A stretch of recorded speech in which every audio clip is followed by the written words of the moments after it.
నమస్తే మిత్రులారా, నేను మీ శ్రీనివాస్ చౌహాన్ అడ్వకేట్. మిత్రులారా, ఎవరైనా ఒక ఉద్యోగి ఒక సంస్థ యొక్క యజమాని తరపున తప్పుడు ఒప్పందము కాంట్రాక్ట్ చేస్తే యజమాని మీద కూడా మనము కేసు ఫైల్ చేయవచ్చా, చేసే అవకాశం ఉంటుందా?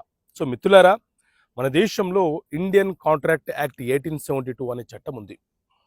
ఈ చట్టంలోని సెక్షన్ 238 ఏం చెప్తుంది అని అంటే, ఏదైనా ఒక సంస్థ తరపున యజమాని తరపున ఎవరైనా ఒక ఉద్యోగి ఫ్రాడ్ మిస్రిప్రజెంటేషన్తో ఎవరితోనైనా ఒక ఒప్పందము ఒక అగ్రిమెంట్ చేసుకొని ఆ వ్యక్తికి కనుక మోసం చేస్తే, మోసపోయినటువంటి వ్యక్తి ఎవరైతే ఉన్నారో ఆ వ్యక్తి ఆ సంస్థ యొక్క యజమాని మీద, అలాగే వ్యక్తిగతంగా ఎవరైతే ఉద్యోగి అగ్రిమెంట్ చేసుకున్నాడో అతని మీద చర్యలు తీసుకుంటూ, అలాగే డ్యామేజెస్ కోరుతూ